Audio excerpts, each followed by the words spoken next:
আমার আল্লাহ পাক দুনিয়ার জমিনে যেমন করে আপনার আমার নবীকে দুনিয়াতে পাঠাবে, আমার আল্লাহ বলে পৃথিবীর মানব আমি আল্লাহ দুনিয়ার জমিনে অতিবাহিত পূর্বে অনেক নবী রাসূল পাঠিয়েছি, কিন্তু এবার এমন একজন নবী পাঠাবো আমি আল্লাহ ইসলামের কাজ কমপ্লিট করব, ইসলামের কাজ অতএব আমি আল্লাহ পূর্ণাঙ্গ করব, ইসলাম পূর্ণাঙ্গ রূপ পেয়ে যাবে। তাই আমার আল্লাহ পাক আপনার আমার নবীকে অন্ধকারে আচ্ছন্নিত জগৎ, যে সময়ে চতুর্দিকে আপনার অনাচার অবিচার অত্যাচার জুলুম, এমন করে কাবার মধ্যে 360 ফুট তোমাকে রাখার পরে পূজা করা, এমন করে মা ছেলের আপনার সম্মান জানে না, ছেলে বাবাকে সম্মান করে না, এমন করে আপনার বড়দের সম্মান ছোটদের স্নেহ পৃথিবীতে কি জিনিস বোঝে না, মানুষের চরিত্র ছিল পশুর মতো। ওই সময় আমার আল্লাহ পাক দুনিয়ার জমিনে আপনার আমার নবীকে আল্লাহ পাক পাঠাচ্ছে মানবকে মানব হিসাবে প্রতিষ্ঠিত করার জন্য। মানব যে একটা সমাজবদ্ধ জীব, এদেরকে সমাজবদ্ধ করার জন্য। এক কথায় মানব হচ্ছে পৃথিবীতে উত্তমতম জীব, এই উত্তমতম জীব হিসাবে পৃথিবীতে আমার নবী তাদেরকে প্রতিষ্ঠিত করার জন্য আমার নবীকে আল্লাহ পাক পাঠাচ্ছে। শুধু তাই নয়, আমার আল্লাহ বলেন শোনো দুনিয়ার মানব, পৃথিবীটা অবাসযোগ্য হয়েছে, আমি আল্লাহ পৃথিবীটাকে বাসযোগ্য করার জন্য আব্দুল্লাহর ঘরে আমি এমন একটা প্রদীপ জ্বালিয়ে দেব, যে প্রদীপটা যাবার পরে সমগ্র পৃথিবীকে আলোকিত করিয়ে দেবে। জোরে বলেন সুবহানাল্লাহ। আপনার যত আইন কানুন আছে প্রশাসনিক লেভেল থেকে নিয়ে, এমন করে অফিস আদালত থেকে নিয়ে, এমন করে আপনার জমি বন্টন প্রক্রিয়া থেকে নিয়ে, এমন করে বিজ্ঞানিক তত্ত্ব থেকে নিয়ে, চিকিৎসা থেকে নিয়ে সমস্ত কিছুগুলি যদি এক জায়গায় করেন, পৃথিবীর জমিনে এমন তথ্য বেদ দিতে সক্ষম হয়নি যে তথ্য কোরআন দিয়ে দিয়েছে, এমন তথ্য রামায়ণ দিতে পারেনি যে তথ্য কোরআন দিয়েছে, এমন তথ্য আপনার বাইবেল দিতে পারেনি যে তথ্য কোরআন দিয়েছে, এমন তথ্য রামায়ণ দিতে পারেনি যে তথ্য কোরআন দিয়েছে। বুঝা গেল পৃথিবীর জমিনে সমগ্র পৃথিবীটাকে যে কিতাব পরিচালনা করছে, যে কিতাব আপনার চলমান রেখেছে, ওই কিতাবের নাম হচ্ছে আল কোরআন। সুবহানাল্লাহ। এক কথায় সমগ্র পৃথিবীকে চলমান রেখেছে, আজও রেখেছে, আপনার আগামীতে রাখবে এবং রেখেছিল যে কিতাব, সেই কিতাবটার নাম কি? আল কোরআন। এখন বলতে লজ্জা পাবে, কারণ বললে তো মুসলিমদেরই সব। কারণ আধুনিক বিজ্ঞানের চিকিৎসা, আধুনিক বিজ্ঞানের গবেষণাগারে যে কিতাবটা সর্বোচ্চ জায়গায় স্থান করে দেওয়া হয়েছে, তার নাম হচ্ছে আল কোরআন। জেনে বলেন সুবহানাল্লাহ। এই যে সমগ্র পৃথিবীতে 800+ কোটি মানুষ, আমি যেখানে ফিঙ্গারপ্রিন্ট মেরেছি, আপনি মারলে নেবে? পুরো দুনিয়ার 800 কোটি মানুষকে ফিঙ্গারপ্রিন্ট বসান নেবে? এই তথ্য পৃথিবীর কোন কিতাব দিয়েছে জানেন? পৃথিবীর কোন কিতাব দিতে পারেনি এই তথ্য, যেটা দিয়েছে সেটার নাম আল কোরআন। জোরে বলেন সুবহানাল্লাহ। পৃথিবীতে আটলান্টিক মহাসাগর, এমন করে পারস্য সাগরের বর্ণনা, পৃথিবীতে কোনো কিতাবের ফয়সালা আমেরিকার বিজ্ঞানীরা 10 বছর ধরে গবেষণা করলো দুটি সাগরকে নিয়ে, তাদের গবেষণা গন্তব্যস্থানে পৌঁছালো না, শেষ পর্যন্ত কোরআনের কাছে এসে তারা কোরআনের সাহায্য নিল, কোরআন সুন্দরভাবে বর্ণনা দিয়ে দিল এই দুটি সমুদ্রের বর্ণনা। জোরে বলেন সুবহানাল্লাহ। তাহলে বোঝা গেল এই কোরআন থেকে আমরা অনেকটা দূরে আছি, কারণ আমরা এই কোরআন পড়াও শিখিনি, কোরআনের ভালোবাসাও শিখিনি, কোরআনের মহব্বতও করতে জানি না। রমজান আসলে পারবো, আবার রমজানে মানে ঈদের দিন সকালবেলায় উঠাবো, আবার রমজানে ওই টাকের ওপর থেকে পেরে 1 মাস পড়বো, আর বাদ বাকি গোটা বছর থেকে যাবে। গোটা বছর এই কোরআন আর নাড়ব না। তো আল্লাহর নবী সাল্লাল্লাহু আলাইহি ওয়াসাল্লাম তিনি হচ্ছেন সমস্ত নবীদের নবী। আল্লাহ বলছে তাই, ইয়া আইয়ুহাল্লাযীনা আমানুস্তাজিবু লিল্লাহি ওয়ালির রাসূলি ইযা দাআকুম। আল্লাহ বলছে পৃথিবীর ইমানদারেরা, পৃথিবী বিশ্বাসীরা শোনো, যখন তোমাদেরকে আমার নবী ডাক দেবে, সব কাজ বন্ধ করে দিয়ে নবীর ডাকে সাড়া দাও, এটি তোমার জীবনের মঙ্গল আছে। জোরে বলেন সুবহানাল্লাহ। তাহলে নবীর ডাকে আমাদেরকে সাড়া দিতে হবে। সর্বময় নবী যার জন্য আমাদেরকে ডেকেছে ওই ডাকে আমাদেরকে সাড়া দিতে হবে। দেখেন নবী সাল্লাল্লাহু আলাইহি সাল্লাম যে দুনিয়াতে আসলো, এই কথাটা তৌরাত, জবুর, ইনজিল, বাইবেল এমন করে যোশী, মনোঋষি, ঝোশী দ্বারা যত কিতাব রচনা হয়েছিল সব কিতাবেই এর ভবিষ্যৎবাণী করে দেওয়া হয়েছিল। প্রতিটা কিতাবে 103 খানা সহিফা থেকে কিতাব, আরো যোশী, মনোঋষি, ঝোশী দ্বারা যত কিতাব 3000 বছর আগে, 4000 বছর পূর্বে, খ্রিস্টাব্দ পূর্বে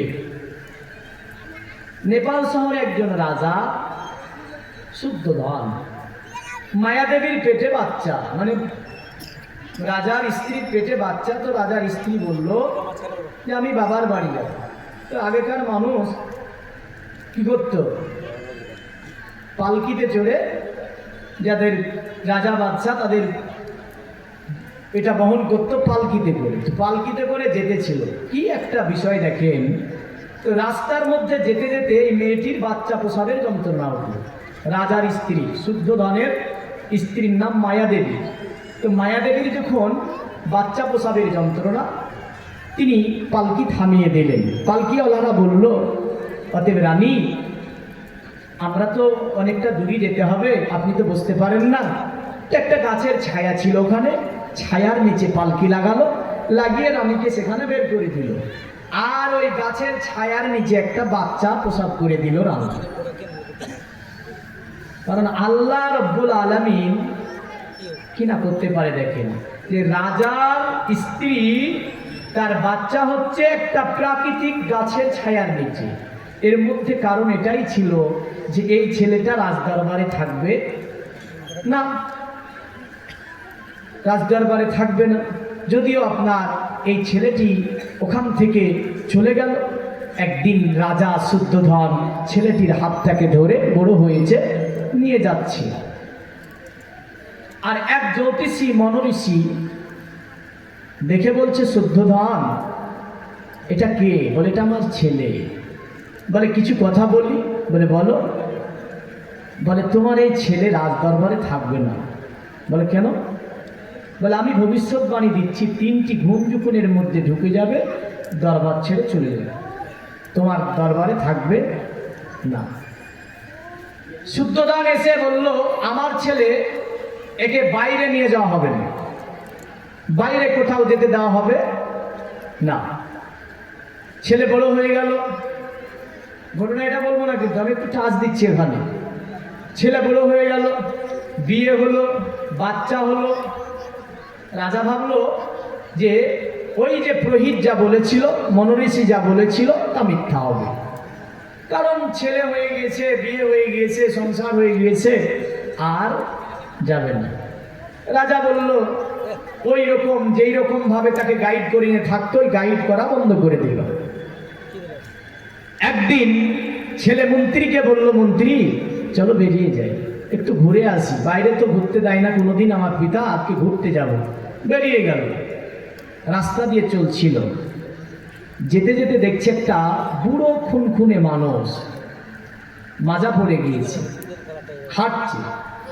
তো রাজার ছেলে এটাও জানে না যে মানুষ বয়স হয়ে গেলে তার চামড়াগুলো জড়ো হয়, মাজা পড়ে যায়, এটাও জানতো না। তো রাজার ছেলে বলছে, এটা কি? তো বলছে, মানুষ। আহ, মানুষ এরকম হয়? তো বললো, হ্যাঁ বাচ্চা, অতএব মানুষের বয়স হলে অটোমেটিক মানুষ এমনই হয়ে যায়। তখন তিনি বললেন, তাহলে আমারও তো একদিন বয়স হবে। একটা ঘুম ঢুকে গেল, বুঝলেন? রাজার ছেলের মধ্যে একটা ঘুম ঢুকে গেল, এটাই যে আমার তো একদিন বয়স হবে। এই ঘুম কিন্তু আমাদের মধ্যে আসা দরকার আছে, দরকার আছে না নাই? যে আমারও একদিন বয়স হলে আমি ওই পর্যায়ে চলে যাব। রাজার ছেলে বললো, চলো আজ ভালো লাগছে না, থাকবো না, চলে যাবো, বাড়ি যাবো, রাজদরবারে চলে আসলো। আর একদিন বেরালো, যেতে ছিল, যেতে যেতে যেতে যেতে একদম বললেন, ওই যে কথাটা বললাম না, ইসলামের মাহফিল, সব শব্দ ব্যবহার করব না। গাড়িতে করে নিয়ে যাচ্ছে একটা মৃতদেহ, তাদের যে বলিগুলো বলছে আর নিয়ে যাচ্ছে। রাজার ছেলে জীবনে কোনোদিন এও দেখেনি, বুঝলেন এটা কি তাও জানে না। বলছে মন্ত্রী এটা কি কি নিয়ে যাচ্ছে করে, কি বলছে? বলে রাজার ছেলেকে বলছে, রাজপুত্র এতে মৃত্যুদেহ আছে। মৃত্যুদেহ কি? বলে মৃত্যুদেহ বুঝেন না? বলে না। বলে মানুষ মরে যায়, তাই মৃত্যুদেহটা নিয়ে যাচ্ছে শ্মশানে, নিয়ে গিয়ে পুড়িয়ে গঙ্গা দেবে। রাজার ছেলে বলছে মানুষ আবার মরে যায়? বলে হ্যাঁ মানুষ মরে যায়। দ্বিতীয় গুণ ঢুকে গেল, তাহলে আমিও তো মানুষ, আমিও মরে যাব একদিন। দ্বিতীয় গুণ যখন ঢুকলো, বলে বাড়ি চলে থাকবো না। তৃতীয় দিন বেরালো। তৃতীয় দিন বেরিয়ে চলে যাচ্ছে, একটা গাছের পাশ দিয়ে যেতেছিল রাজার ছেলেকে নিয়ে মন্ত্রী। যেতে যেতে বুঝলেন ওই গাছের ছায়া, ওই গাছের জায়গাটাতে গিয়ে মানুষ নাকে এভাবে কাপড় দিচ্ছে আর একটু দূর দিয়ে যাচ্ছে। তো রাজার ছেলে মন্ত্রীকে বলছে কি ব্যাপার, মানুষগুলো এখানে এসে কাপড় দিচ্ছে না, আপনার দূর দিয়ে যাচ্ছে? বলে হুজুর এখানে গন্ধ ছোটাচ্ছে। বলে কিসের? বলে ওই গাছতলাতে দেখছেন না ক্ষত বিখ্যাত মানুষটা পড়ে আছে, এই ক্ষত বিখ্যাত মানুষটার শরীর থেকে দুর্গন্ধ বেরাচ্ছে, এই কারণে মানুষগুলো নাকে মুখে কাপড় দিয়ে জায়গাটা পার হচ্ছে। রাজার ছেলে বলল এ মানুষ? বলে হ্যাঁ। বলে মানুষের এই ক্ষত বিখ্যাত হয়ে অবস্থা হয়? বলে হ্যাঁ। তো তিনি বললেন আমিও তো মানুষ, আমারও তো এই অবস্থা হয়ে যেতে পারে। তিনটি গুণ ঢুকে গেল। বলে বাড়ি চলো, বাড়ি চলে আসুন। মন্ত্রীকে বলল শোন মন্ত্রী, আজকে রাত্রিতে তোকে একটা কথা বলবো। রাজা কিন্তু আপনার বুঝতে পেরেছিল আমার ছেলের মধ্যে তিনটি গুণ আপনার ঢুকে গিয়েছে, কারণ রাজার ছেলে আপনার এমন বাইরে বেরায় না, সর্বময় ঘরের মধ্যে থাকতো। সে যেন চিন্তা করতো মানুষ মরে যায়, মানুষ বুড়ো হয়ে যাওয়ার পরে মানুষের চামড়াগুলি এমনই জড়ো হয়ে যায়, একদিন মানুষ মৃত্যুবরণ করে। আহারে মানুষ আবার ক্ষত হয়ে গাছের গোড়ায় পড়ে আছে, গন্ধ ছড়াচ্ছে, অদেবদ্রব্য ছড়াচ্ছে। মানুষগুলো মানুষকে দেখে নাকে কাপড় দিয়ে দূর দিয়ে চলে যাচ্ছে, তার কাছে যেতে চাই না। আমি মানুষ, আমারও তো এমন অবস্থা হতে পারে। তাই তিনি কি করেছিলেন, আপনার ঘর থেকে বেরায় না। রাজা ভাবছে কি ব্যাপার, কি হয়েছে? মন্ত্রীকে বলল রাজা, এ মন্ত্রী কি ব্যাপার, আমার ছেলের কি হয়েছে? মন্ত্রী বলল হুজুর তাকে তো নিয়ে আমি ঘুরেছি আমি 3 দিন, আর 3টি জিনিস যেন সে দেখে ফেলেছে। রাজার সম্মুখে বর্ণনা দিয়ে দিল। রাজা বলল শোন, আমি শুনেছি আমার ছেলে যেই দিন জন্ম নেয় তারপরে আস্তে আস্তে বড় হয়ে উঠলো, প্রহিতের দেওয়া ছিল। প্রহিত বলেছিল এ রাজা শুদ্ধোধন, তোমার একমাত্র ছেলে, এই ছেলেটি তোমার রাজ দরবারে থাকবে না। 3টি গুণ যখন ঢুকে যাবে রাজ দরবার ছেড়ে চলে যাবে। আপনার বাচ্চা জেনে ফেললো। একদিন রাত্রিতে আপনার রাজার ছেলে মন্ত্রীকে ডেকে বললে মন্ত্রী ঘোড়াকে প্রস্তুত করে ফেল। রাজা আমি নিষেধ করেছিল, কিন্তু মন্ত্রীর কথা আপনার বলে না, আপনার জন্য ঘোড়া রেডি করবো না। বলল শোন, যদি ঘোড়া রেডি না করিস সকালবেলায় ফাঁসির মঞ্চে চড়তে হবে, কেউ তোকে বাঁচাতে পারবে না, কারণ আমি রাজপুত্র, যেটা আমি তোর জন্য ফয়সালা দেব সেটাই হবে। মন্ত্রী ভয় করে আপনার ঘোড়াকে সাজালো। রাজা বলছে গেটকে খুলে দে। গেটটা খুলে দেওয়া হলো। রাজার ছেলে ঘোড়ার পৃষ্ঠে চড়ে মন্ত্রীকে বলল শোন, জীবনে কোনোদিন আর রাজ দরবারে আসবো না। ঘোড়ার পৃষ্ঠে চড়ে তিনি একদম নেপাল শহরের নদীর কূলে যাবার পরে ঘোড়াটাকে আপনার ছেড়ে দিলেন। অরণ্য জঙ্গলের মধ্যে তিনি চলে গেলেন, সাধনা শুরু করে দিলেন, রাজ দরবার ছাড়লেন। তিনি পৃথিবীর জমিনে একটা ধর্মের জন্ম দিয়েছিলেন, যে ধর্মটার নাম ছিল বুদ্ধ ধর্ম। এই বুদ্ধ ধর্মের প্রতিষ্ঠাতা তিনি ছিলেন শুদ্ধোধনের ছেলে, মায়াদেবীর একমাত্র সন্তান, যার নাম ছিল আপনার গৌতম বুদ্ধ। এই গৌতম বুদ্ধ আজ থেকে 4000 বছর আগে যখন তিনি মৃত্যু সজ্জায় পৌঁছে যায়, মৃত্যু সজ্জায় চতুর্দিকে প্রজারা তাকে ঘিরাও করে নিয়ে বসে আছে।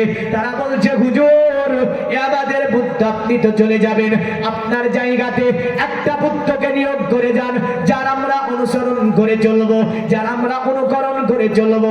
আপনার বাচ্চার ছেলে যার নাম ছিল গৌতম বলেছিল আমার পূজারা দুনিয়ার জমি জমিনে তোমরা আমার দেব অনুসরণ করলে, দীর্ঘদিন ধরে আমাকে বুদ্ধ মানলে, পৃথিবীর জমিনে এমন কোন মন্ত্র, এমন কোন কিছুই দিয়ে যেতে পারি না যা পড়লে তোমাদের জীবন ধন্য হবে। তবে আমি গৌতম পৃথিবীর জমিন থেকে যাবার পূর্বে একটা ভালো কাজ আমি তোমাদের জন্য করে যাব।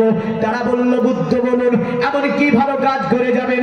বলল, শুনে রেখে দাও, পৃথিবীতে আমি অনেকগুলো আসমানি শরীফা দেখেছি, এমন করে অনেক গবেষণা করেছি, যদিও একটা ধর্মের আমি জন্ম দিয়েছি, কিন্তু পৃথিবীর জমিনে আমি কোনো প্রথম বৃত্ত নয়, আমি কোনো লাস্ট বুদ্ধ নয়, আমি কোনো বেশ বুদ্ধ নয়। আমার পরে পৃথিবীর জমিনে একজন বুদ্ধ আসবে, যিনার নাম হবে 4 অক্ষরের। ওই বুদ্ধকে মানার জন্য বলে যাচ্ছি, আমার জায়গায় কোনো বুদ্ধ রাখবো না। তারা বলল, এ বুদ্ধ, এ আমাদের গৌতম, আপনার কি ব্রেন খারাপ হয়ে গেছে? তিনি বলেছিলেন, আমার পূজারা শুনে রেখে দাও, আমার ব্রেন খারাপ হয়নি, কারণ পৃথিবীর জমিনে যে বুদ্ধের কথা আমি বলে যাচ্ছি, তাকে যদি তোমরা মেনে নিতে পারো, তাকে যদি তোমরা জেনে নিতে পারো, তাকে যদি তোমরা ধরে নিতে পারো, তোমাদের দুটি জগৎ কল্যাণ হবে। আর তিনার উপরে একটা মন্ত্র দেখেছি, যে মন্ত্রটা যুগে যুগে অনেক ঋষি মনীষী থেকে নিয়ে অনেক প্রেরিত দূতেরা পড়েছে, আমি দেখেছি। যে মন্ত্রটা আমি তোমাদের বলে দেব, মন্ত্রটা হচ্ছে লা ইলাহা ইল্লাল্লাহ মুহাম্মাদুর রাসূলুল্লাহ সাল্লাল্লাহু আলাইহি ওয়াসাল্লাম। এই মন্ত্রটা যদি তোমরা জপে নিতে পারো, তোমাদের জীবনের গুনাহ মহান স্রষ্টা মাফ করে দেবে। নারে তাকবীর, হাত উঠে বলে ফেলনা যেতে হবে না। নারে তাকবীর, নারে সালাত, নারে হায়দারি। তিনি বললেন যে মন্ত্রটার কথা, সেটাই ছিল কি? এই কলেমা। এই কলেমা যদি পড়ে নিতে পারে, জীবনের গুনাহ কি হবে? মাফ হবে। তো বুদ্ধ বলেছিল, জীবনে একটা ভালো কাজ করে যাবে, মৃত্যুর আগে ওই বুদ্ধের কথাটা আমি তোমাদের বলে দিলাম। হয়তো এটার জন্য যদি আমার কিছুটা গোনা মোচন হয়, আমার জায়গাতে আমি কোনো বুদ্ধ নিয়োগ করতে পারবো না। তো 4000 বছর আগে বলছি, খ্রিস্টাব্দ পূর্বের কথা।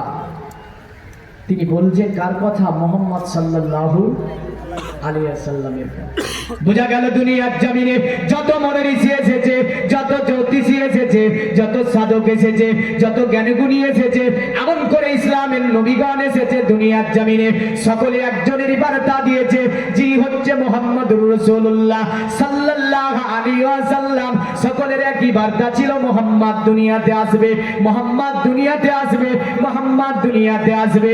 আজ যদি আল্লাহ এ জামানার নবী না করে, তুমি যদি ওই নবীর উম্মত করতে, বড় উপকৃত হতাম আমরা। কিন্তু আমরা ওই নবীর উম্মত হয়েছি, উম্মতের আমরা দায়িত্ব পালন করি না। নাকি করি গো? আমরা ওই নবীর উম্মত বটে, কিন্তু ওই উম্মতের যে দায়িত্ব তা আমরা পালন করি না। আমরা বলি নবীরে মানি, বলি না? বলে না? নামাজ পড়ে বেরিয়ে বলছে নবীরে ভালোবাসি, মসজিদের ভিতরেও বললো নবীরে ভালোবাসি। এবার এক মাতাল, বুঝলেন, মদ খেয়ে মাতলামি করছে, চলে যাচ্ছে, বলছে তোর চেয়ে আমি বেশি ভালোবাসি। কি বলছে ও? তোর চেয়ে আমি বেশি ভালোবাসি। তাস খেল যায়, বলছে নবীরে আমি ভালোবাসি। গাজাই টান মেরে বলছে, তোরা যা করছিস সবই ভুল, আমি বেশি ভালোবাসি। বলে কেন? বলে আমি আল্লাহ নবীকে দেখতে পাই। গাজাই টান মেরে বলছে। গাজাই টান মারলে কি করে? চোখে ধাঁধা লেগে যায়, আর ধাঁধা লেগে গেলে জোনাকি দেখা যায়। হ্যাঁ, তো জোনাকি দেখে বলে আল্লাহ নবী। এ আবার বলে যা করছে ওরা সব ভুল, আমাদেরটাই ঠিক। এই কারণে ও গাজা ছাড়বে না জীবনে, বলবেন ও গাজায় টান দেবে নাকি নবীর আল্লাহ দেখতে পায়। কি যুক্তি দেখেছেন? হ্যাঁ, তাহলে সবাই বলছে নবীরে ভালোবাসে। কে নবীকে ভালোবাসে? এই ফয়সালা নবী দিয়েছে, জোরে বলেন। দিয়েছে না দেয়নি? হ্যাঁ, নবী বলে শোনো, আমাকে তো বলে সবাই ভালোবাসি, কিন্তু নবী বলছেন মান আহাব্বা সুন্নতি ফাকাদ আহাব্বানি ওয়া মান আহাব্বানি কানা মাই ফিল জান্নাহ। আমাকে তারাই ভালোবাসে যারা আমার সুন্নাতকে ভালোবাসে, জোরে বলেন সুবহানাল্লাহ। আর যারা আমার সুন্নাতকে ভালোবেসে নিল, ওদের ঠিকানা কোথায় হবে? কোথায় হবে? জান্নাতে। তাদের ঠিকানা হবে জান্নাতে। আমরা বলি আমরা নবীর দিওয়ানা, কোরআন পড়া জানি না। আমরা নবীর দিওয়ানা, কোরআন পড়া জানি না। আমরা নবীর দিওয়ানা, বেদের ওয়াজ যারা শুনবো না, মানে বেদেই শুনবো। আমরা আছি চিঠি লিখে দিয়ে দেয়, বেদ বলেন, বেদ বলেন, বেদ বলেন, বলবো। তো বেদ বললে গুনাহ হবে, এটা শিওর। এই ফতোয়া পৃথিবীর বড় বড় মুক্তিটা দিয়ে দিয়েছি।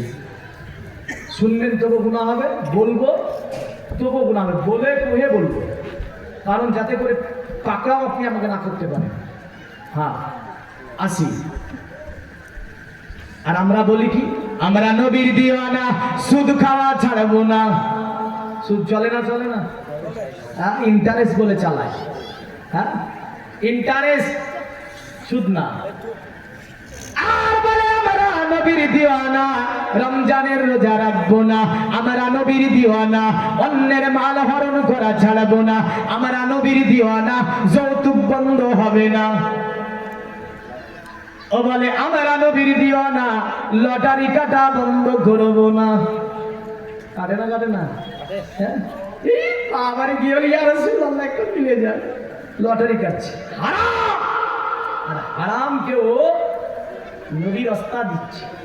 এবার কি ফতোয়া হবে একটু মুক্তিদের কাছে জেনে নিন। হ্যাঁ, আমরা নবীর দিওয়ানা। কারা নবীর দিওয়ানা? যারা বলে আমরা নবীর দিওয়ানা, নামাজ পড়া ছাড়বো না, জোরে বলেন, তারা নবীর দিওয়ানা হবে। যারা বলে আমরা নবীর দিওয়ানা, অতএব হারামের ধারে যাব না। আমরা নবীর দিওয়ানা, লটারি কাটবো না। আমরা নবীর দিওয়ানা, অন্যের মাল হরণ করবো না। আমরা নবীর দিওয়ানা, যৌতুক নেব না। ইনশাআল্লাহ বলেন। হ্যাঁ, যাদের বলার দরকার নেই তারা ইনশাআল্লাহ বলে দিয়েছে, আর যাদের বলার দরকার তারা কিন্তু চুপ আছে। হ্যাঁ, আর যাদের দরকার নাই তারা বলে দিয়েছে ইনশাআল্লাহ। যাই হোক, তাহলে বোঝা গেল নবীর দিওয়ানা যারা হবে তারা রাসূলের সুন্নাতের পাবন্দি করবে, জোরে বলেন সুবহানাল্লাহ। নবীদের ইত্তিবা করবে, কোরআনের অনুসরণ করবে, হাদিসের অনুসরণ করবে, রাসূলের দেওয়া উপদেশগুলি জীবনের সঙ্গে বাস্তবায়ন করে চলার চেষ্টা করবে। তারাই হবে নবীর দেওয়ানা। আর এ যদি চালাকি করে বললেন পেটে লাগছে বলে রোজা ছাড়ে, চলে গেল। এবার একটা আমল দিয়ে দিচ্ছি ওয়াজের মধ্যে। নবীজি হাদিসে বলছেন, মায়েরা অনেকে এই রোজা রেখেছে, অনেকে রাখতে পারেনি, আপনারাও রাখতে পারেননি। আল্লাহ নবী বলছেন, মান সামা রমাজান, যে ব্যক্তি রমাজান শরীফে রোজা রাখলো, অতঃপর সুম্মা ইত্তিবা সিত্তান মিন শাওয়ালি, অতঃপর যে ব্যক্তি 6টা রোজা রমজানের সঙ্গে মিলিয়ে দিল, 6টা রোজাকে রমজানের সঙ্গে মিলিয়ে দিল, আল্লাহ নবী বলছেন ওই ব্যক্তিটা যেন কানা সংকা সিয়ামি দাহার, ওই ব্যক্তিটা যেন পুরা বছর ধরে রোজা রাখলো, জোরে বলো। ওই ব্যক্তিটা যেন পুরা বছর ধরে রোজা রাখলো। এটা একটা বড় আমাল। এই আমালটা পুরুষের মধ্যে খুব কম করে। নবীজির কথা কিঞ্চিত পরিমাণ এদিক ওদিক হবে না, দুনিয়া পাল্টিয়ে যাবে, নবীজির কথা পাল্টাবে না, মনে রাখবেন। তাহলে অনেক মা বোন করে, অনেকে করে না। এই রোজা রাখবেন, অনেক সওয়াব আছে। এই মাস চলছে শাওয়ালুল মুকাররম মাস, আর এই শাওয়াল মাসের কথাই নবী বললেন 6টা রোজার সঙ্গে যারা রমজানের রোজা রেখে 6টা রোজাকে রমজানের সঙ্গে মিলিয়ে দিল, তারা যেন পুরা মাস, পুরা বছর ধরে ওই ব্যক্তি যেন নফল রোজা করে ফেললো। এই যে ছোট্ট একটা আমাল আপনাকে দিলাম, যিনারা রাখেন নাই রোজা, অবশ্যই রাখার চেষ্টা করবেন। এগুলোর বিনিময়ে জান্নাত পাওয়া যাবে, এগুলানের বিনিময়ে আপনার জীবনের মঙ্গল আসবে, কল্যাণ আসবে। আর বাদ বাকি যা ওয়াজ শুনবেন, কানে হাত দিয়ে যতক্ষণ আমি বলবো, সমস্ত কথাতে কল্যাণ আসতে পারে না। এগুলো ধরে নেবেন ওয়াজের মধ্য থেকে। আসি, আল্লাহর রাসূলের দিওয়ানা হতে গেলে নবীজির উপদেশ মেনে চলতে হবে। এবার আসি, আল্লাহর নবী সাল্লাল্লাহু আলাইহি ওয়াসাল্লামের কথা যে যুগে যুগে সকলে বলল, তা আমার নবী সাল্লাল্লাহু আলাইহি ওয়াসাল্লাম আসলেন কবে? কবে আসলেন গো? মাস্টার নাম কি? 12ই রাবিউল আব্বাল। কোথায় আসলেন? মক্কাতে। তো মক্কাতে জ্যোতিষী মনোঋষি, ঝোষী ঋষি মনোঋষি এই ছিল। কারণ 1500 বছর আগে তো কোরআনুল কারীম ওই সময় আসেনি। তো নবীজি দুনিয়াতে আসবেন, আসছেন ওই রাত্রি। সিরিয়ার বাদশা আপনার স্বপ্ন দেখছে একজন ব্যক্তি যেন দাজলা নদী পার করে ঘোড়ার পৃষ্ঠে চড়ে সিরিয়ার মধ্যে প্রবেশ করছে। এটা তার স্বপ্ন ছিল। স্বপ্ন তো আমরাও দেখি না? এই স্বপ্ন দেখেন না? মেলা রকম স্বপ্ন দেখেন। সেদিন একজন এসে বসে মৌলভী সাহেব একটা তাবিজ করে দিতে হবে। কিসের তাবিজ? বলে আমার বাড়িতে আমার বৌমাটা প্রতিদিন স্বপ্ন দেখে খারাপ। বলে কি স্বপ্ন? উড়ে উড়ে জানে চলে যায় কোন দিক। তেমন কোরআন পড়া জানে? বলেন না। নামাজ পড়া জানে? নামাজ পড়ে? বলেন না। তাহলে এমন বৌমা উড়ে চলে যাক না। হ্যাঁ, রাগ করছেন? হ্যাঁ, এমন বৌমা থেকে কি হয়েছে উড়ে চলে যাক, যে কোরআনও পড়া জানে না, নামাজও পড়ে না, এমন বৌমা থেকে কি লাভ? তো দেখেন, স্বপ্ন 3 প্রকারের হয়। কয় প্রকারের? আর একটা আমাল দিয়ে দিচ্ছে, আমালটা করবেন। অনেকে খারাপ স্বপ্ন দেখেন, দেখবেন না ইনশাআল্লাহ। হাদিস শরীফে আছে, মিশকাত কিতাবুর রুয়া বলে একটা চ্যাপ্টার অধ্যায়ন আছে। আল্লাহর নবী বললেন স্বপ্ন হচ্ছে 3 প্রকার। একটা দিলের খোয়েশ থেকে হয়ে থাকে, একটা শয়তানের তরফ থেকে হয়ে থাকে, আর একটা স্বয়ং আল্লাহর তরফ থেকে হয়ে থাকে। জোরে বলেন।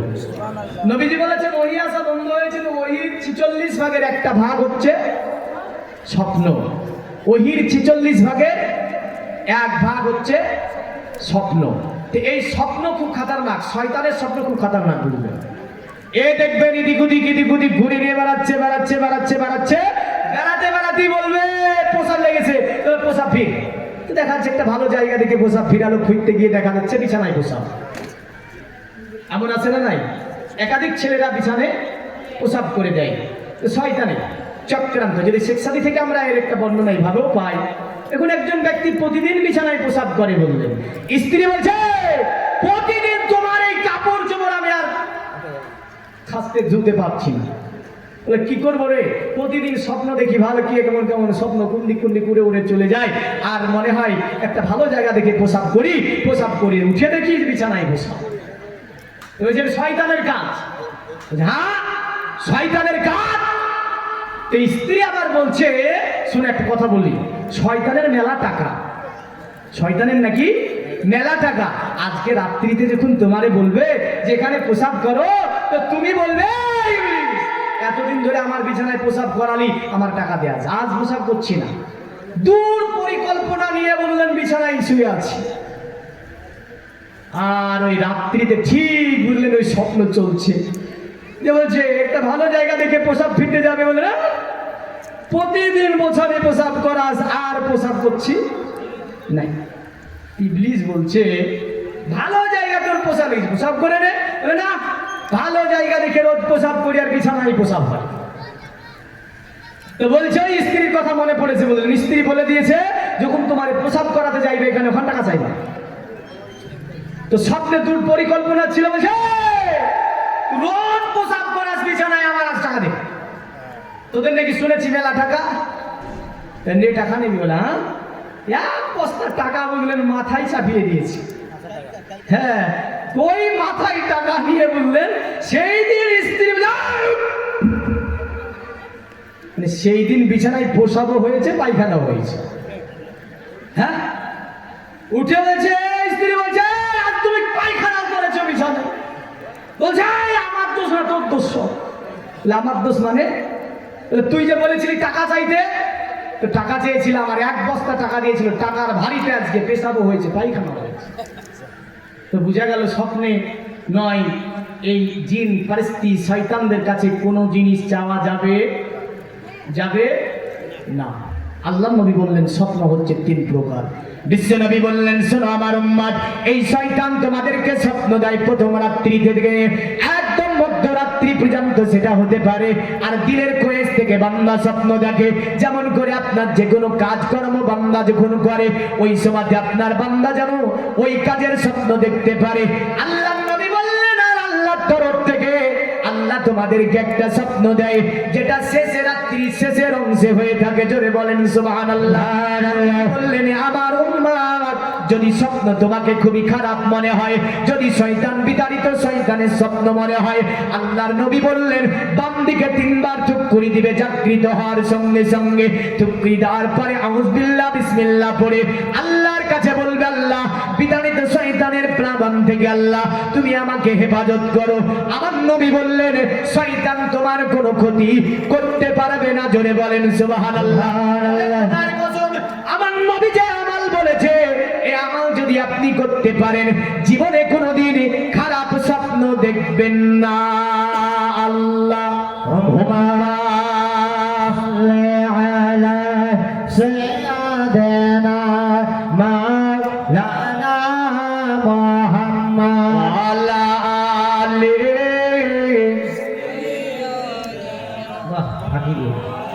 ওয়ালা আলি সাইয়্যিদানা মাওলানা মুহাম্মদ। জমি আসমান তোমারি তরে হলো দো জাহান তোমারি তরে। জোরে বলবেন না সুবহানাল্লাহ। জমি আসমান তোমারি তরে হলো দো জাহান তোমারি তরে। জমি আসমান তোমারি তরে হলো দো জাহান তোমারি তরে। দেহে মত জান তোমারি তরে ও নবী মহান তোমারি তরে। আরে চাইছি দোয়া বইছে হাওয়া সাফা মারুয়া আসা যাওয়া। জোরে বলি সুবহানাল্লাহ। কারণ হাজীগঞ্জ গিয়ে সাফা এবং মারওয়া সাতটা চক্কর দেয়। আরে চাইছি দোয়া বইছে হাওয়া সাফা মারুয়া আসা যাওয়া জান্নাত পাওয়া আরো মেওয়া এসব হাওয়া তোমারি তরে। জমি আসমান তোমারি তরে হলো দো জাহান তোমারি তরে। দেহে মধ্যে জান তোমারি তরে ও নবী মহান তোমারি তরে। আরে আকাশ তারা জ্বলছে সারা তোমারি সারা চাঁদ পারা পারা। বলি সুবহানাল্লাহ। আকাশ তারা জ্বলছে সারা তোমারি সারা চাঁদ পারা পারা। গারে গিরা কোরআনে পারা গারে গিরা কোরআনে পারা প্রতিটি সোরা তোমারি তরে। জমি আসমান তোমারি তরে হলো দো জাহান তোমারি তরে। আল্লাহুম্মা সাল্লি আলা সাইয়্যিদিনা মাওলানা মুহাম্মদ ওয়া আলা আলি সাইয়্যিদিনা ওয়া আলা আলি সাইয়্যিদিনা মাওলানা মুহাম্মদ। পৃথিবীর মুমিন মুসলমান যেটা বলতেছিলাম আমার নবীজি দুনিয়ার জমিনে আপনার আসবে যেই রাত্রিতে সিরিয়ার বাচ্চা যেন স্বপ্ন দেখছে দাজলা নদী পার করে কেউ যেন ঘোড়ার পৃষ্ঠে চড়ে সিরিয়ার মধ্যে আপনার প্রবেশ করছে। বাদশার ঘুম ভেঙে গেল। বাদশা ঘুম ভেঙে যাবার পরে ভাবছি স্বপ্ন কেন দেখলাম। সকাল হলো, বড় ভারী সিংহাসন বুঝলেন, ওই সিংহাসনে বসতে যাবে অটোমেটিক সিংহাসনটা পড়ে গেল। বাদশা জ্যোতিষীদেরকে ডাকলো, মনোঋষি ডাকলো, ডেকে বলল দীর্ঘদিন ধরে তোদেরকে বেতন দিয়েছি, রেখেছি, জ্যোতিষীরা আমার স্বপ্নের তাবির বলে দিতে হবে। তারা বলল এই মহান বাদশা আমরা চেষ্টা করব আপনার স্বপ্নের তাবির বলে দেওয়ার। পৃথিবীর মুমিন মুসলমান ওই সময়তে আপনার জ্যোতিষী মনোঋষিদের কেমন কায়দা ছিল, তারা মরার মাথা রাখতো, কোন পশুর হাড্ডি রাখতো, কোন গাছগাছরা জড়বটি রাখতো, রাখার পরে কড়িগুলিকে পড়িয়ে পড়িয়ে ফেলতো। কারণ আগেকার জামানাতে জাদু নিয়ে কাজ চলতো। এখনো চলে না? চলে না? ওই যে সাপুরারা আছে দেখেন, সাপুরা খেলাতে দেখাতে আসবে, দেখাতে এসে বলবে এই গাছটা তুমি নাও, তোমার সাপে কামড়াতে পারবে না। কি বলে? সাপ কামড়াবে না। তো মেয়েরা দেখে যে ক টাকা দাম, বলে 1 টাকাও নেব না, তবে 7 ধাতুর একটা তাবিজ দেবের জন্য 100 টাকা নেব। 1 টাকাও নেবে না। আর মানুষ নিয়ে বললেন বেঁধে রেখেছে, এটা বাধা নিঃসন্দেহে হারাম, এটা তামিমা। রাসূলুল্লাহ সাল্লাল্লাহু আলাইহি ওয়াসাল্লাম বলেছেন তামিমা যারা পড়লো তারা শিরক করলো এক ধরনের। আর শিরক হচ্ছে ইয়া বুনাইয়া লা তুশরিক বিল্লাহ ইন্নাস শিরকা লা যুলমুন আযীম। লুকমান বলেছিল আমার ছেলে আল্লাহর সঙ্গে কারো শরীক করো না, কারণ ইন্নাস শিরকা লা যুলমুন আযীম, শিরক হচ্ছে মস্ত বড় গুনাহ। সাপে কামড়াবে না। কোন গাছের একটা পিঠালো জ্বর এনে ভরে দিয়েছে, হাতে নিয়ে ঘুরছে, আর আল্লাহ বলছে সালামুন আলা নূহিন ফিল আলামিন। সুবহানাল্লাহ। এটা যদি পৃথিবীতে কোনো আপনার কেউ ব্যক্তি মাত্র 7 বার পড়ে নিতে পারে, আল্লাহ পাক তিনি বলেন অতএব এই আল্লাহর কোরআনের এই আয়াতটা যদি 7 বার পড়ে নাই, তাকে সাপ কাটবে না ওই দিনে। জোরে বলেন সুবহানাল্লাহ। দুনিয়ার মুমিন মুসলমান, ওই বাদশার দরবারে জ্যোতিষী বসেছিল। হঠাৎ করে একদল লোক দৌড়ে এসে বলল এ বাদশা, এই মহান বাদশা একটা গজব হয়ে গিয়েছে। বলে কি গজব হয়ে গিয়েছে? বলে বাদশা আজকে রাত্রিতে আমাদের মন্দিরে আমরা পূজা দিতে পারিনি, কারণ মন্দিরে যেন আমরা পূজা দিতে পারিনি, মন্দিরের আগুন যেন নিভে গিয়েছে। বাদশা বলছে যেখানে 1000 বছর ধরে পূজা হয়, আজকে হঠাৎ করে মন্দিরের পূজা বন্ধ হয়ে গেল, কারণটা কি এমন? জ্যোতিষীদেরকে বলল এই জ্যোতিষীরা তোমাদেরকে বলতে হবে এর পিছনে কারণটা এমন কি। জ্যোতিষীরা আপনার তা বলতে আপনার ব্যর্থ হলো। ইতিমধ্যে আরেক দল মানুষ দৌড়ে আসলো, বলেছিল বাদশা, এই মহান বাদশা আরেকটা কাজ আমাদের সিরিয়াতে সংগঠিত হয়েছে। বাদশা বলল বলে এমন কি কাজ সংগঠিত হয়েছে? বলল আমাদের সিরিয়াতে ওই যে সামুয়া নামে যে দরিয়াটা রয়েছে, যে দরিয়ায় জীবনে পানি দেখা যায় না, আজকে রাত্রিতে হঠাৎ করে যেন সামুয়া দরিয়াতে পানি ভর্তি হয়েছে। জোরে বলুন সুবহানাল্লাহ। আল্লাহ তাজ্জুব হয়ে বলছে যে দরিয়াতে জীবনে পানি ছিল না, আজকে রাত্রিতে হঠাৎ করে পানি হয়ে গেল, এটা কেমন করে হতে পারে? আর একটা দল দৌড় দিয়ে আসলো বাদশার কাছে। বাদশাকে বলে বাদশা, এই মহান বাদশা সিরিয়াতে আরেকটা যেন বড় তাজ্জব ঘটনা ঘটেছে। বাদশা বলল কি ঘটনা ঘটেছে? বলে মাসোয়া নামে ঝরনাটায় অটোমেটিক পানি জারি হয়েছে। বাদশা বলছে তাজ্জব ব্যাপার, এর ঘটনাগুলি ওই জ্যোতিষীদেরকে বলল শোনো, বেতন দিয়েছি, খাবার দিয়েছি, দীর্ঘদিন ধরে দরবারে পুষে রেখেছি, এই তাবির তোদেরকে বলতে হবে। তারা বারবার আপনার চেষ্টা করলো, কিন্তু তাদের কোনো গণনা কাজে আসলো না, তারা তাবির দিতে ব্যর্থ হলো। জ্যোতিষীরা বললে মহান বাদশাহের সঠিক তাবির আমরা খুঁজে পাচ্ছি না, তবে আপনাকে একজন ব্যক্তির কথা বলবো যার নাম হচ্ছে সাতিহি জ্যোতিষী। আমাদের সিরিয়াতে একজন জ্যোতিষী থাকে, যার নাম সাতিহি। এই সাতিহি জ্যোতিষী আপনার স্বপ্নের তাবির বলে দিতে পারবে।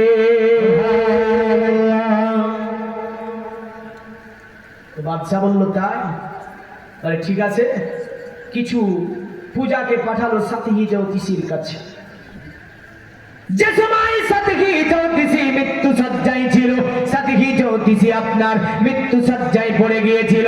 যদিও ভারত উপমহাদেশের মুহাদ্দিস যার নাম আব্দুল হক মুহাদ্দিসে দেহলভী, তিনি মাদারাজুন নবুওয়াতে সাতিহির ঘটনা লিখেছেন এইভাবে যে সাতিহি জ্যোতিষী পৃথিবীতে এমন জ্যোতিষী ছিল যিনি আপনার তাওরাত, জবুর, ইনজিল এমন করে অনেকজন ঋষি মনোঋষির কিতাবের মহান পণ্ডিত ছিল। এমন করে তাজ্জুবকর বড় ঘটনা যেটা, এই সাতহি জ্যোতিষীর, সেটা হচ্ছে এই সাতহি জ্যোতিষীর শরীরে কোনো হাড্ডি ছিল না।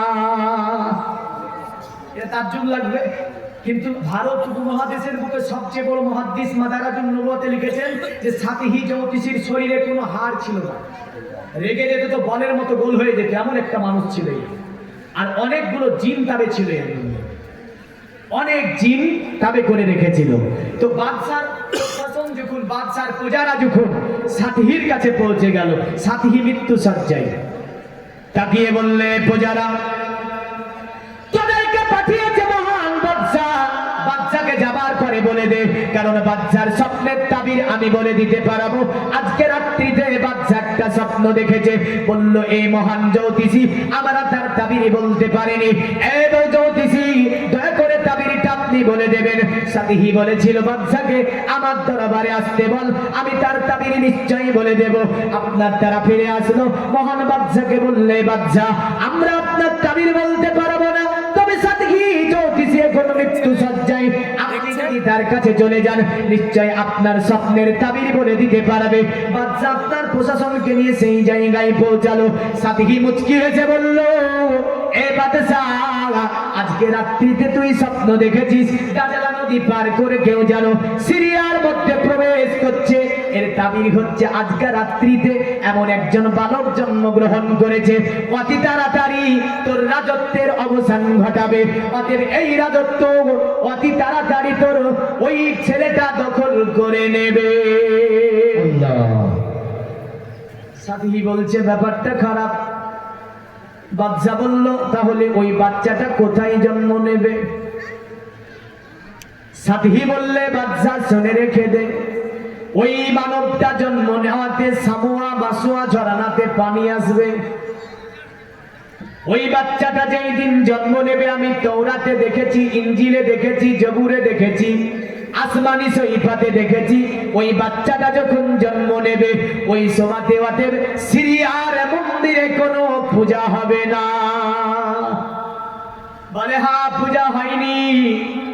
সঙ্গে সঙ্গে বলল, বাচ্চাটার পরিচয় দাও। যার ব্যাপারে ইঙ্গিত আসছে সনাতন ধর্মের কিতাব, কিতাবটার নাম হচ্ছে ভবিষ্যৎ পুরাণ। তাতে লিখেছে দরে মিলোচ্চার্যেন সম্ভাবিত মহামাদিতি খ্যাত শিক্ষা সম্ভাবিত নিপ্রসিজা মহাদেব মুরিস্তাল নিবাসী নমো গঙ্গা জনেশ্চু সমস্নাপ্য পঞ্চগব্য সম্ভবিতে নমস্তে বিরিজানাথ মুরিস্তাল নিবাসিনে তীব্র সুরনসায় বহুমায়া প্রবার দিনে। বলল, সাথী যেগুলো বলেছিল আপনার ভবিষ্যৎ পুরাণে এক ধরনের এইভাবে এসেছে। বলল, শোন, ওই যে ব্যক্তিটা জন্ম নেবে ওনার অতএবে মরুর প্রান্তরে তিনি জন্ম নেবে। তিনার নাম কি হবে? তিনার নাম হবে মোহাম্মদ। কি নাম হবে? বিকৃতি পূর্ণ একটি নাম। মুহাম্মদ সাল্লাল্লাহু আলাইহি ওয়াসাল্লামের শানে এই মোহাম্মদ শব্দ ব্যবহার করা একদমই চরম পর্যায়ে অন্যায়। কারণ তিনার নাম কোরআনে সুন্দর করে আল্লাহ বলেছে। জোরে বল, কে বলেছে? আল্লাহ বলেছে, মা কানা মুহাম্মাদুন আবা আহাদিম মির রিজালিকুম ওয়ালাকিন রাসূলুল্লাহি ওয়া খাতামান নাবিয়্যিন। মুহাম্মদ সাল্লাল্লাহু আলাইহি ওয়াসাল্লাম কোন পুরুষের পিতা নয়, আর ইনি হচ্ছে নবীদের সমর্পণকারী নবী। কারণ আর কোন নবী রাসূল দুনিয়াতে যাবে না। আর তাদের কিতাবে বলল মুহাম্মদ তিনি আসবে একটা মরুর প্রান্তরে। তার চরিত্র কেমন হবে? বলে, অতি উত্তম হবে। যারা আমার নবীর চরিত্রকে নিয়ে কথা বলেছে, আমার নবীকে নিয়ে কটূক্তি করেছে, তাদের আপনার বড় বড় পণ্ডিতেরা, বড় বড় ঋষিরা, বড় বড় মনীষীরা আমার নবীর আপনার প্রশংসামূলক গীত গাইছে। আমার নবী পাকের চরিত্রকে নিয়ে তারা আপনার কথা বলতে গিয়ে বলেছে আল্লাহর নবীর চরিত্র ছিল অতি উত্তম।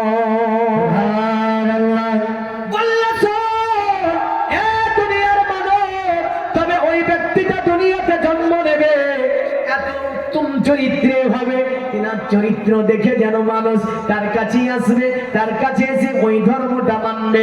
শিক্ষা সম্ভাবিত তিনার হাতে হাত দিয়ে বায়াত নেবে। আজ যেন তারা কি করবে, কলেমা পড়ে ইসলাম ধর্ম গ্রহণ করে নেবে। এ দুনিয়ার মুমিন মুসলমান, সভাপতি ছিলেন রেজাউল করিম, নাম 1000 টাকা দিয়ে। কি নাম? রেজাউল করিম সভাপতি ছিলেন। এর আগে সভাপতি ছিল, আজকে সভাপতি। সুবহানাল্লাহ। দেখেন রেজাউল করিম সভাপতি মহাশয় 1000 টাকা নবীর ঘর মাদ্রাসায় করেছে দান। নারায়ে তাকবীর। দেখেছেন, আমরা এত মিছিল মিলি মেরে ও করে বুঝলেন সব বাতিল করে দেবেন, কিন্তু গবেষণা বলছে ওরা কি নিয়ে মুসলিমকে দেখে জানেন? যখন একটা প্রতিবাদ সভা হয়, তো পুরা প্রতিবাদ সভাটাই অন্য ধর্মের মানুষেরা যখন আপনাকে আমাকে ভেরিফাই করে, তখন ওরা মুখের দিকে তাকায়, মানে প্রতিবাদ সভাটাকে দেখে মুখের দিকে তাকায়। তো মুখের দিকে তাকিয়ে দেখা যায় যে কিছু মানুষ সভাতে থাকে মুখ বন্ধ করে, এত নারায়ে তাকবীর বলে, এরা কিন্তু চুপ করে থাকে, এরা বলে না। ওরা গবেষণা করে এটা বুঝে নেয় যে এই যে লোকগুলো আছে এরা বেড়াচ্ছে সবে মাত্র, সামনে দাঁড়ালে আর থাকবে না, সামনে দাঁড়ালে পালাবে। কারণ এদের আল্লাহ আকবরের ধ্বনি বলতে কিছুই নাই, মানে প্রেম ভালোবাসা নাই, আসতে হয় এসেছে। হ্যাঁ, বাইতুল আকসা মসজিদ একসময় আরাবিয়ানরা শুধু নারায়ে তাকবীর, আল্লাহ আকবার, নারায়ে রিসালাত ইয়া রাসূলুল্লাহ ধ্বনিতে ওরা মসজিদকে মুসলিমরা দখল করেছিল। জোরে বলেন, কিচ্ছু লাগেনি, শুধু ধ্বনিতে পালিয়ে গিয়েছিল। এই ডাক তারা এমন জোরে দিয়েছিল। একটু জোরে বলুন তো নারায়ে তাকবীর, আরো জোরে বলুন নারায়ে তাকবীর, নারায়ে রিসালাত, 1000 টাকার দাতা জিন্দাবাদ জিন্দাবাদ বলেন। আল্লাহ দান কবুল করে, আশা আকাঙ্ক্ষা পূর্ণ করে, মনের বাসনা পূর্ণ করে, সকলে বলুন আল্লাহুম্মা আমিন। এতক্ষণ আমি অন্য রুটে ছিলাম, এবার বেদ বাইবেলের মধ্যে মোটামুটি এসে গিয়েছি। এই নিয়ে এবার কিছুক্ষণ আলোচনা হবে, কারণ দুটি এতে আমি ওয়াজ করি। যখন আমি কোরআনের ওগুলো আলোচনা করি, প্রথম স্টেপে অ্যাকচুয়ালি ইসলামিক স্টেপ, এর মধ্যে অন্য কোনো কিতাবের চেয়ে আল কোরআন ও হাদিসের আলোচনা অতি উত্তম। তবে যেহেতু ওই মনোনীতির কথা বলছিলাম, যা থেকে ভবিষ্যৎ কোরআনের একটা মন্ত্রকে আমি বুক করলাম, যে তাতে বলছে যে তিনি আসবে, তিনি চরিত্র হবে অত্যুত্তম, শিক্ষক শাখা সম্ভাবিত, আর মানুষের দলবল নিয়ে তিনি মক্কা শাসন করবে, মক্কার চতুর্দিকে শাসন করবে যিনি, তিনার নাম হবে কি? মুহাম্মাদুর রাসূলুল্লাহ সাল্লাল্লাহু আলাইহি সাল্লাম। বলেছিলেন সাবিহি সাইদিন পৃথিবীর জমিনে অতএব ন্যায়কে যিনি প্রতিষ্ঠিত করবে, পৃথিবীর জমিনে যিনি মানবকে মানব হিসাবে প্রতিষ্ঠিত করবে, তিনি হবে ওই যে মুহাম্মদ। তাই তিনি আপনার বলেছিলেন নমস্তে বিরিজানা তুমুর ইস্তালো নিবাসিনে পিপ্রার সুরনা সাই বহুমায়া প্রবাদিনে দয়া করে মহান মানব, তুমি আমার এই প্রণামটা গ্রহণ করো, আর আমার প্রণাম গ্রহণ করিয়ে এই মনুস্থলে আগমনকারী তুমি আমার প্রণামকে গ্রহণ করে দয়া করে তুমি আমাকে ওই কঠিন দিনে একটু তোমার কাছে আশ্রয় দিও। যদি তোমার কাছে আমাকে আশ্রয় দিয়ে দাও, আমার জীবনটা ধন্য হয়ে যাবে। পৃথিবীর মুমিন মুসলমান যারা আমার নবীর চরিত্রকে নিয়ে আপনার কথা বলে, আমরা দেখছিলাম সোশ্যাল মিডিয়াতে কিছুদিন আগে আপনার বলতেছিল আমরা আপনার মোহাম্মদের ছবি তৈরি করে রেখেছি, পোড়াবো বলছিল না, এটা আলীর ছবি, এটা মোহাম্মদের ছবি। আল্লাহ বলছে মোহাম্মদের কিঞ্চিত পরিমাণ ক্ষতিও করতে পারবি না তোরা, উপকারও করতে পারবি না তোরা, যা করবি তোদের উপকার হবে, যা করবি তোদেরই অপকার হবে। কারণ ইন্নাল্লাহা মালাইকাতুহু ইসাল্লুনা আলান নবী ইয়া আইয়ুহাল্লাযীনা আমানু সাল্লু আলাইহি ওয়া সাল্লিমু তাসলিমা। আমি আল্লাহ নিজে পড়ি নবীজির দরুদ, আমার ফেরেশতারা পড়ে ইয়া আইয়ুহাল্লাযীনা আমানু, হে ঈমানদার সকলে পড়ো না তোমরা, কারণ ঈমানদার হলে নেব অথবা নেব না, হে ঈমানদার তোমরাও নবীজির উপরে দরুদ ও সালাম পড়ো। কে কি বললো, কে কি করলো, তাতে মুহাম্মদ সাল্লাল্লাহু আলাইহি ওয়াসাল্লামের কিঞ্চিত পরিমাণ যায় আসে না। কিন্তু মনে রাখেন এই মুহাম্মদ সাল্লাল্লাহু আলাইহি ওয়াসাল্লামের যদি বেয়াদবি আমরা দেখি, শরীরে রক্ত থাকতে কখনো ছেড়ে কথা বলবো না, এটা হচ্ছে আমাদের ঈমান। কারণ সাহাবীরা জান মাল সন্তান সন্ততি নিজে কুরবান হয়ে গিয়ে আমার আমার নবী সাল্লাল্লাহু আলাইহি ওয়াসাল্লামকে সাহায্য করেছে, এটাই হচ্ছে ঈমান সাহাবীদের। আমাদের ওটাই ঈমান, আমাদের জান মাল সন্তান সন্ততি আমাদের নিজের রক্ত দিয়ে হলো মুহাম্মদ সাল্লাল্লাহু আলাইহি ওয়াসাল্লামের ব্যাপারে কোনো কেউ কথা বললে তাকে আমরা ছেড়ে কথা বলবো না। যদি আমাদের গালি দেয় কোনো অসুবিধা মনে করব না, যদি বাবাকে আমার গালি দেয় তবু কিছু অসুবিধা মনে করব না, আমার মায়ের যদি গালি দেয় তবু অসুবিধা মনে করব না, আমার ভাইকে যদি গালি দেয় তবু অসুবিধা মনে করবে না মুমিন। কিন্তু মনে রাখে মুমিন তিনি মুহাম্মদ সাল্লাল্লাহু আলাইহি ওয়াসাল্লামের বেদবি যদি শোনে তাহলে চায়ের দোকানে কাপ তুলে মুখে মারবে। সে যদি নামাজ না পড়তে পারে, ভিতরে যদি এক ফোঁটা ঈমানের রক্ত থাকে, মুহাম্মদ সাল্লাল্লাহু আলাইহি ওয়াসাল্লামের বেদবি ও সইতে পারবে না। এর নাম হচ্ছে ইমানদার। তাহলে এই ইমানদার যিনারা, এই ইমানদারদের জজবা প্রেম হচ্ছে নবীজির ভালোবাসায়। তো বলছে যারা বলছে মুহাম্মদ সাল্লাল্লাহু আলাইহি ওয়াসাল্লামের চরিত্র নিয়ে কথা, তাদের ঝগবে দেখি বলছে নাকি দিয়েছে তো বলো কি দিয়ে বলছে মুহাম্মদের চরিত্র নিয়ে কথা।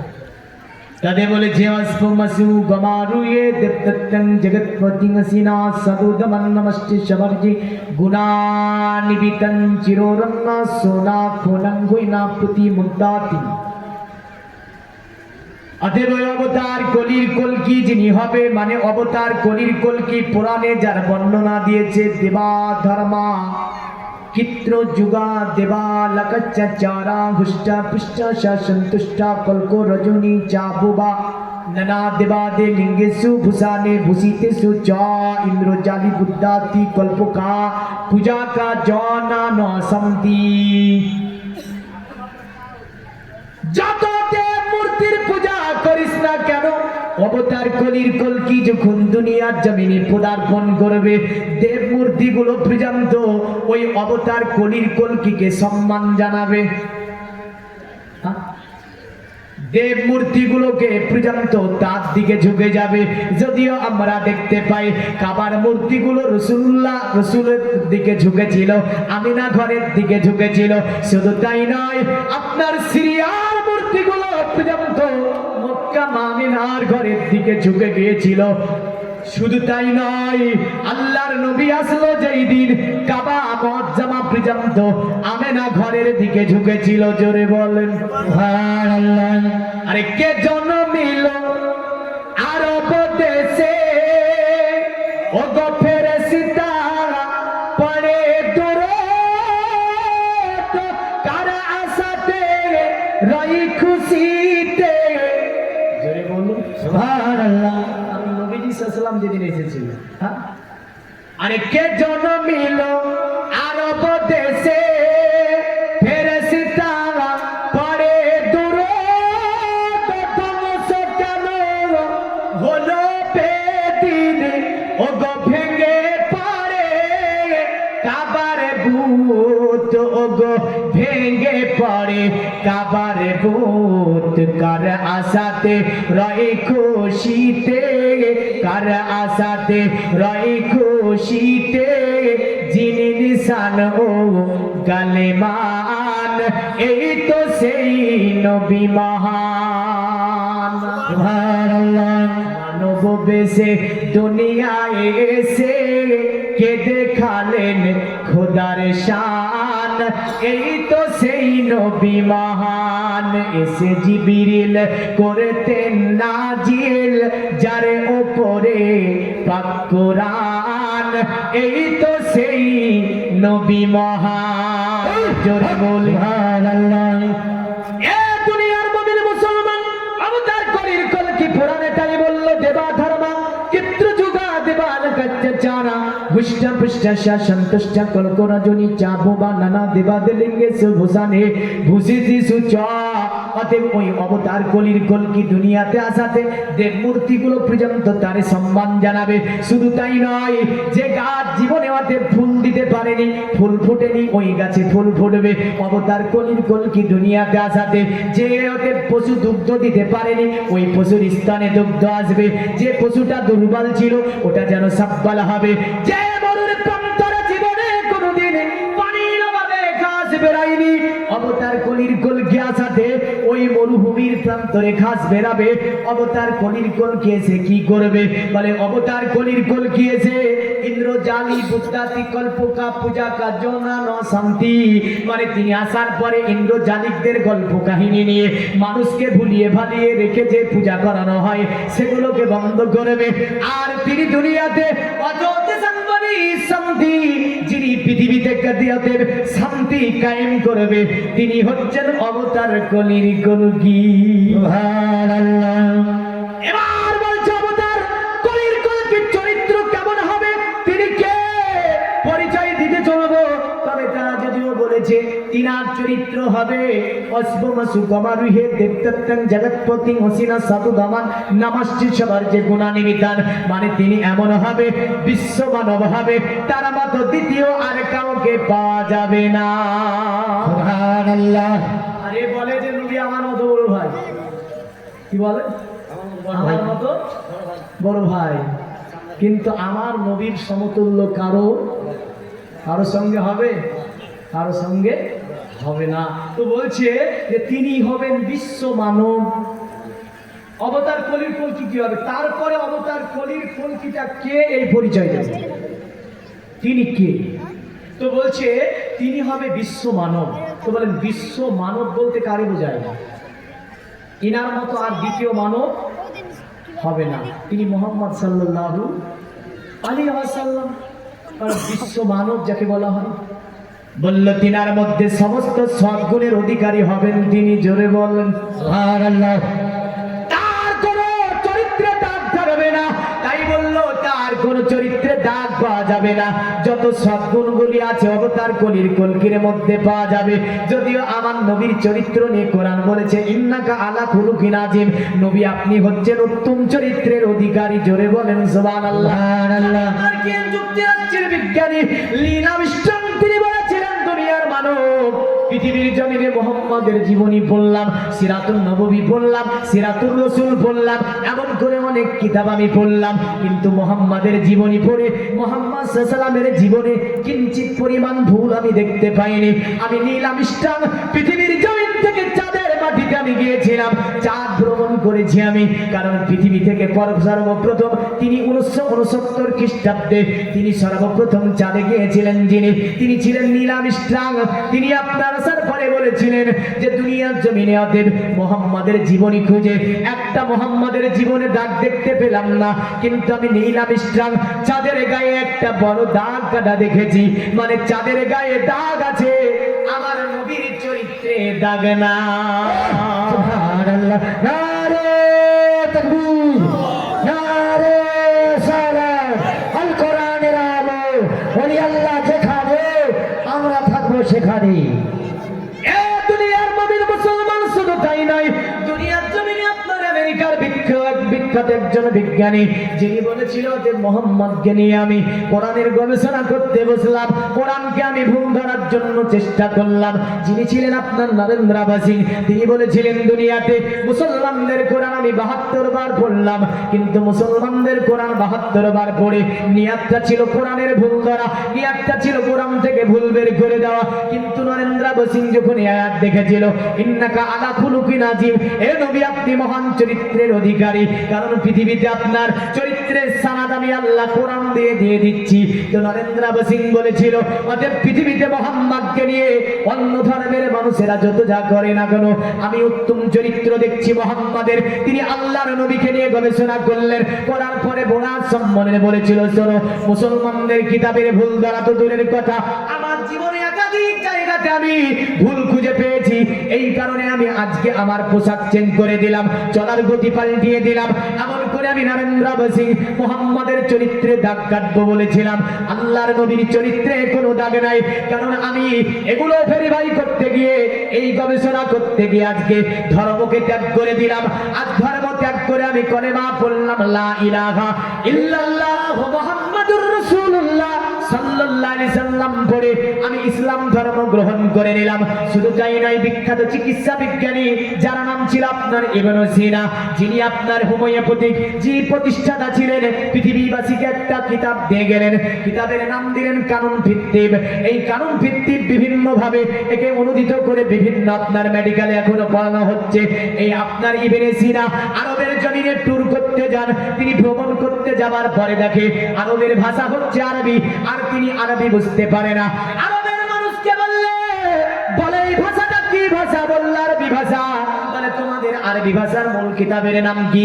বলে আমাদের আরবি ভাষার মূল কিতাবের নাম হচ্ছে আল কোরআন। সঙ্গে সঙ্গে তিনি আল কোরআন পড়ার জন্য সেখানে একজন মাস্টার ধরেছিল। আল কোরআন বলল, আল কোরআনের ব্যাখ্যা শিখলো, আল কোরআনের মানে শিখলো। আল কোরআনের মানে শিখে বিশ্ববাসীকে এটাই বলেছিল, আমি কানুন ভিত্তিতে 3000 রোগ নিয়ে আলোচনা করেছি, 1000 রোগের ওষুধ পড়েছি, 2000 রোগের ওষুধ আমি খুঁজে পাইনি। কিন্তু মুসলমানদের কিতাব আল কোরআনের প্রথমতম সূরা, সূরাটার নাম হচ্ছে সূরায়ে ফাতিহা।